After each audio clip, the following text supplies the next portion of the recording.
Next 9 news में आपका बहुत बहुत स्वागत है। मैं हूं आपके साथ अबरारुल हक रहमान। जब से मनीष सिसोदिया की गिरफ्तारी हुई है आबकारी नीति में, उसके बाद से बीजेपी और आम आदमी पार्टी के बीच संघर्ष और भी ज़्यादा बढ़ गया है। दरअसल इस संघर्ष को लेकर राजनीति भी बदलती नजर आ रही है और इस पूरे मुद्दे पर अरविंद केजरीवाल ने इस तरीके से अपनी बातों को रखा और साफ तौर पर माना जा रहा है कि इस समय इस सियासत के पीछे भारतीय जनता पार्टी का एक बड़ा मकसद है।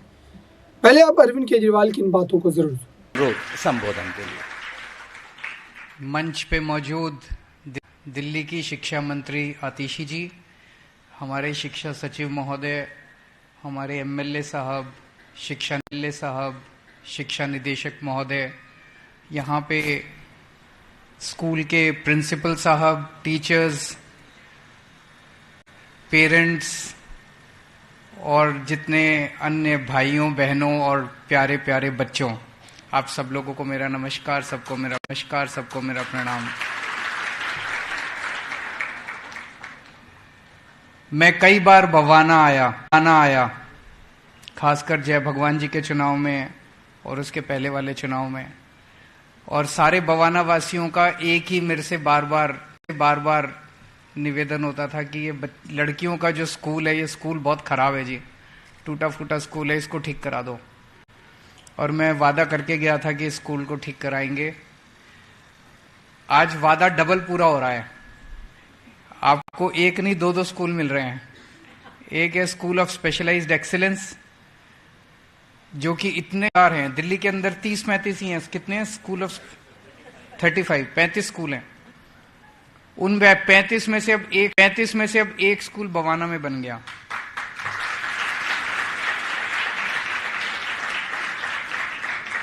इस स्कूल ऑफ स्पेशलाइज्ड एक्सीलेंस में एडमिशन लेने के लिए मार होती है। मेरे ख्याल से 1 लाख बच्चे बैठते हैं और कुछ चंद हजार बच्चों का एडमिशन होता है इसमें, इस स्कूल में। वो एक स्कूल, इतना शानदार स्कूल, जिसमें प्राइवेट स्कूल, बड़े बड़े प्राइवेट नाम कटा के बच्चे इसमें आते हैं, वो आपके बवाना में बन गया। और दूसरा जो लड़कियों वाला स्कूल था, लगभग 850 बच्चियां पढ़ती हैं, जो टूटी फूटी बिल्डिंग थी। अब वो थोड़े दिन इसी बिल्डिंग से चलेगा, फिर जो सड़क के उस 5 एकड़ जमीन है, वहां पे आप लोगों के लिए एक शानदार स्कूल लड़कियों का वहां पे भी बनाया जा रहा है।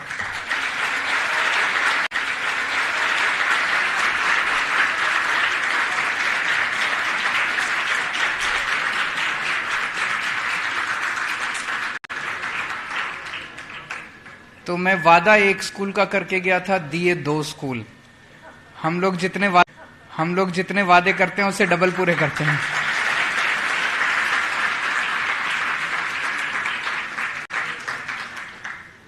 मुझे आज बेहद खुशी है, मैं अभी पूरा स्कूल घूम के आया। इतना शानदार स्कूल,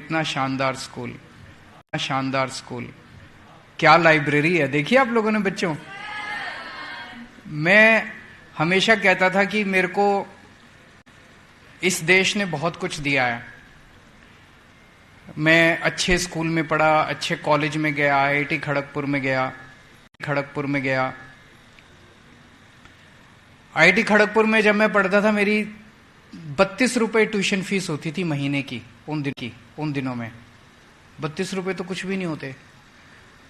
तो इसका मतलब, जबकि आईआईटी बहुत बड़ा इंजीनियरिंग इंस्टीट्यूट है, देश का सबसे बेस्ट कॉलेज माना जाता है इंजीनियरिंग का, तो 32 रुपए लेती थी सरकार। इसका मतलब क्या हुआ? इसका मतलब ये हुआ कि हमारा देश जो है वो मेरे ऊपर पैसे खर्च कर रहा था।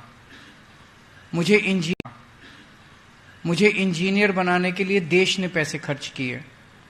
आज मेरा फर्ज बनता है और मैंने ठाना है कि जो इतनी अच्छी शिक्षा देश ने मेरे को दी, उससे भी अच्छी शिक्षा मैं अपने बच्चों को दूं। अपने दिल्ली के बच्चों को जैसी शिक्षा मेरे को मिली, उससे ज्यादा अच्छी शिक्षा मैं बच्चों को दूं। तो मैं आज आपको पूरी विश्वास के साथ बता रहा हूं कि जैसे स्कूल में मैं पढ़ा था, मैं हिसार में पढ़ा था, हिसार में जिस स्कूल में पढ़ा था वो सबसे अच्छा स्कूल था हिसार का। जिस स्कूल में मैं पढ़ा था उससे ज्यादा शानदार ये स्कूल है। आपका जो स्कूल बन के तैयार हुआ है, हमारे यहाँ ऐसी लाइब्रेरी नहीं थी। यहाँ देखो सारे एयर कंडीशन लगे हुए हैं इस हॉल के अंदर। कभी सुना था सरकारी स्कूलों में एयर कंडीशनर भी लगते हैं? कभी नहीं सुना था। इतना शानदार ऑडिटोरियम, इतने शानदार क्लासरूम, इतनी शानदार लेबोरेटरी, इतना शानदार लाइब्रेरी। तो मैं एक चीज देख रहा हूँ कि सारी बच्चियां बहुत खुश हैं, सबके चेहरे पे खूब स्माइल आई हुई है। और सबको, बच्चों को भी बहुत बहुत बधाई और पेरेंट्स को भी बहुत बहुत बधाई इतना शानदार स्कूल मिलने के लिए।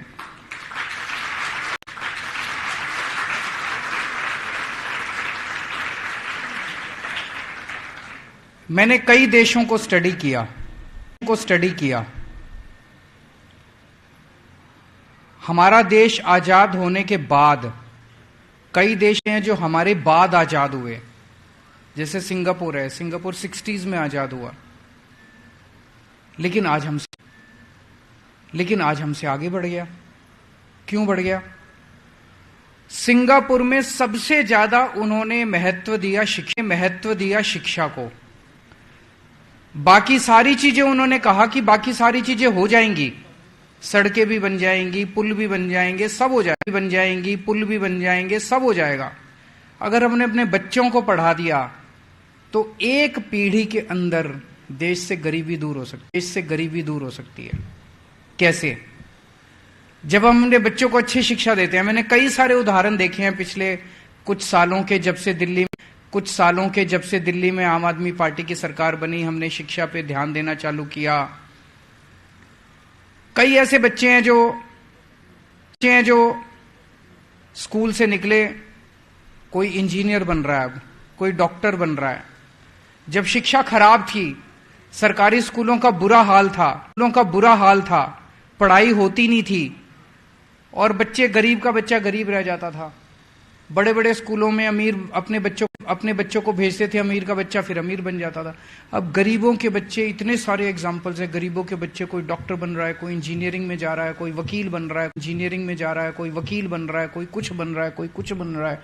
इतने, तो सोच के देखो, एक बच्चा जो सरकारी स्कूल से निकल के जैसे एक प्लम्बर है, मैं देख रहा था, वो बेचारा 8,000 रुपये महीना कमाता है। उसका बेटा सरकारी स्कूल से निकल के पढ़ाई करके और उसका कंप्यूटर साइंस में एडमिशन हो गया एक IIT में, जहां से मैं पढ़ा हूं, वहीं पे उसका एडमिशन हो गया IIT में, कंप्यूटर साइंस में।